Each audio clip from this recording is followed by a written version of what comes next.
సీతానగరం అనే గ్రామంలో అన్నపూర్ణమ్మ అనే ఆవిడ ఒక చిన్న భోజనశాల నడుపుతూ ఉండేది.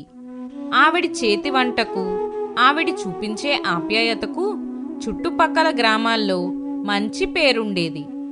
ఆమె భర్త లింగయ్య పిల్లలు చిన్నప్పుడే చనిపోయాడు. అతను నడిపించే ఆ భోజనశాలని అప్పటినుంచి అన్నపూర్ణమ్మే నడిపిస్తూ ఉండేది. ఆమెకు 2 కొడుకులు. పెద్ద కొడుకు మధు MBA చదివి డబ్బు మీద ఎక్కువ ఆసక్తి పెంచుకున్నాడు. ఎప్పుడు చూడు డబ్బు ధ్యాసే. చిన్న కొడుకు కార్తీక్ తల్లికి సాయంగా ఉంటూ అందర్నీ ఆప్యాయంగా పలకరించేవాడు.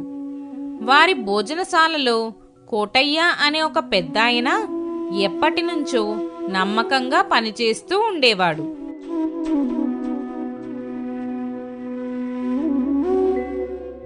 ఒకరోజు పెద్ద కొడుకు మధు తన తల్లితో ఇలా అంటాడు. అమ్మా, ఇంకా ఈ పాతపూరి గుడిసెలో ఎన్నాళ్ళు ఈ భోజనశాలని నడుపుతాం? ఈ ఊళ్ళో జనాలు ఇచ్చే ఆ 10-20 రూపాయలతో మనం ఎప్పటికీ బాగుపడలేం కదా అమ్మా. నా మాట విని ఈ హోటల్ని కూలగొట్టి ఒక పెద్ద AC రెస్టారెంట్ కడదాం. ధరలు 3 రెట్లు పెంచేద్దాం. డబ్బున్న వాళ్ళు మాత్రమే మన రెస్టారెంట్కి వచ్చేలా చేద్దాం. అప్పుడే మన స్థాయి పెరుగుతుంది. ఒరే మధు, వ్యాపారం అంటే లాభం చూసుకోవడమే కాదురా, ధర్మంగా ఉండటం కూడా. ఇక్కడికి వచ్చే కూలీలు, పేదవాళ్ళు నా వంట తిని కడుపు నిండిందంటూ వాళ్ళు ఇచ్చే ఆశీర్వాదం నాకు కోట్ల రూపాయలతో సమానం. రేట్లు పెంచి వాళ్ళు కడుపు కొట్టడం నాకు ఇష్టం లేదు. అవును బాబు, మీ అమ్మగారి చేతి ముద్ద తిని ఎంతో మంది ప్రాణాలు నిలబెట్టుకున్నారు. ఇక్కడికి వచ్చే వాళ్ళంతా మన కుటుంబ సభ్యుల్లాంటి వాళ్ళు. డబ్బు మోజులో పడి ఈ అన్నదాన ధర్మాన్ని వదిలేయకండి బాబు. మీ నాన్నగారు కూడా మన దగ్గరికి వచ్చే వాళ్ళ మీద ఎంతో ప్రేమగా దయాగుణంతో ఉండేవారు. అన్నయ్య, కోటయ్య తాత చెప్పింది నిజం. మనం ఎదగాలి, కానీ మనల్ని నమ్ముకున్న వాళ్ళని దూరం చేసుకుని కాదు. అందరికీ అందుబాటులో ఉంటూనే మనం కష్టపడితే ఏదో ఒక రోజు ఆ దేవుడే మనకు ఏదో ఒక దారి చూపిస్తాడన్నయ్య. వాళ్ళ మాటలు విన్న మధుకి చిరాకు వస్తుంది. వాళ్ళెంత చెప్పినా వినకుండా లాభాల మీద మాత్రమే దృష్టి పెడతాడు. ఆ రోజు సాయంత్రం కోటయ్య హోటల్ పని ముగించుకుని వెళ్తుండగా కళ్ళు తిరిగి పడిపోతాడు. కార్తీక్, అన్నపూర్ణమ్మ కంగారుగా పరుగున వస్తారు. కోటయ్య తాత, ఏమైంది తాత? కళ్ళు తెరువు. అమ్మా, తాతకు బాగా జ్వరంగా ఉన్నట్లుంది. అవునురా, శరీరం కాలిపోతుంది. మధు, త్వరగా డాక్టర్ని పిలుచుకురా. అమ్మా, ఇప్పుడు డాక్టర్ని పిలిస్తే ఫీజు అడుగుతారు. మన దగ్గర ఉన్న డబ్బులు సరిపోవు. కోటయ్య తాతకు కొంచెం విశ్రాంతి ఇస్తే తగ్గిపోతుందిలే. అన్నపూర్ణమ్మ కోపంతో, ఒరే మధు, డబ్బు కన్నా మనుషులు ముఖ్యంరా. కోటయ్య మన ఇంట్లో మనిషిలాంటివాడు. అతని ప్రాణం కాపాడటం మన ధర్మం. కార్తీక్, నువ్వు త్వరగా వెళ్ళి వైద్యుడిని పిలుచుకురా. వైద్యుడికి ఇవ్వాల్సిన డబ్బుల గురించి చింతించకు.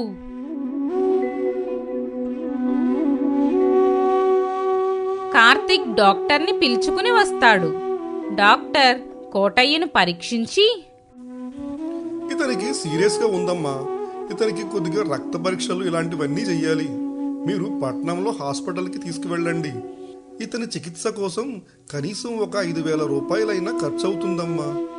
పట్నంలో హాస్పిటల్కి వెళ్ళాలంటే కనీసం 5,000 రూపాయలు కావాలి. అన్నపూర్ణమ్మ దగ్గర ఉన్న డబ్బులు సరిపోవు.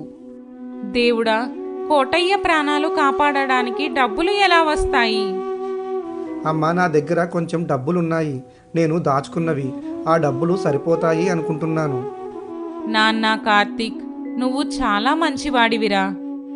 కోటయ్య ప్రాణం కాపాడటానికి నీ భవిష్యత్తు కోసం దాచుకున్న డబ్బులు ఇస్తున్నావు. మధు ఇది చూసి ఆశ్చర్యపోతాడు. డబ్బు కన్నా మనుషులు ముఖ్యం అని అతని తమ్ముడు ఎలా నమ్ముతున్నాడో అతనికి అర్థం కాదు.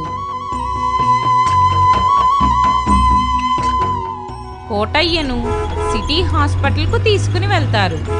అతని ప్రాణం కాపాడుకుంటారు. ఈ సంఘటన మధు మనసులో పెద్ద మార్పు తెస్తుంది.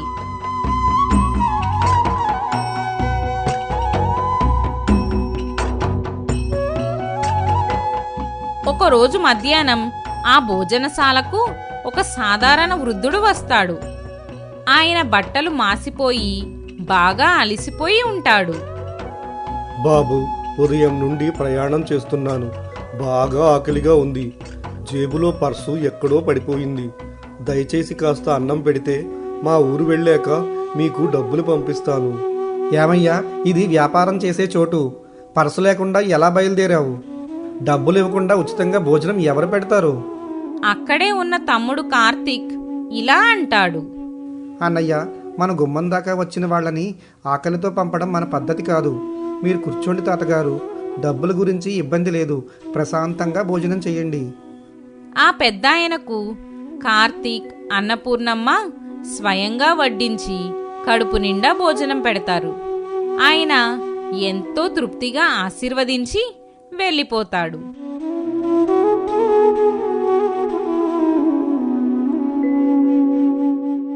రెండు రోజుల తర్వాత అన్నపూర్ణమ్మ భోజనశాల ముందు 2 పెద్ద కార్లు వచ్చి ఆగుతాయి. అందులోంచి సూట్ వేసుకుని ఒక వ్యక్తి దిగుతాడు. అతన్ని చూసి మధు, కార్తీక్ ఆశ్చర్యపోతారు. ఆ మొన్న వచ్చిన పెద్దాయనే. నమస్కారం అన్నపూర్ణమ్మ గారు.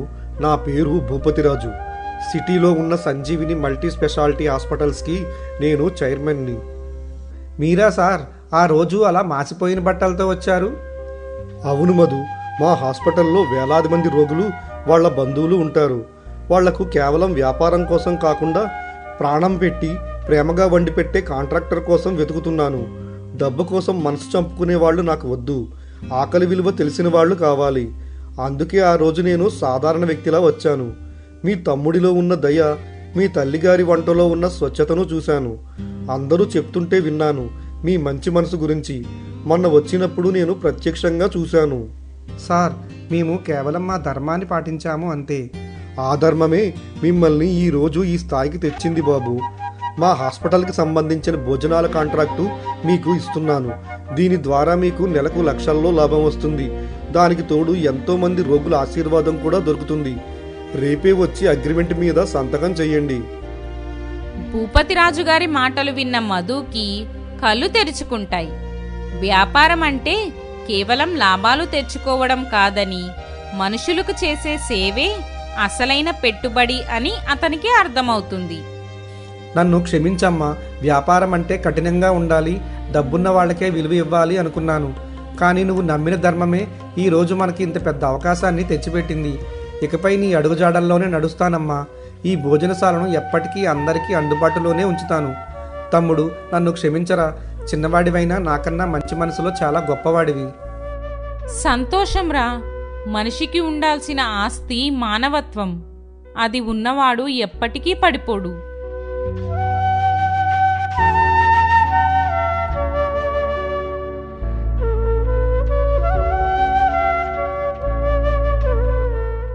ఆ రోజు నుండి అన్నపూర్ణమ్మ, ఆమె 2 కొడుకులు కోటయ్య కలిసి ఎంతో నిజాయితీగా తమ బాధ్యతను నెరవేరుస్తూ అందరి ప్రేమాభిమానాలు పొందుతూ సంతోషంగా జీవించారు.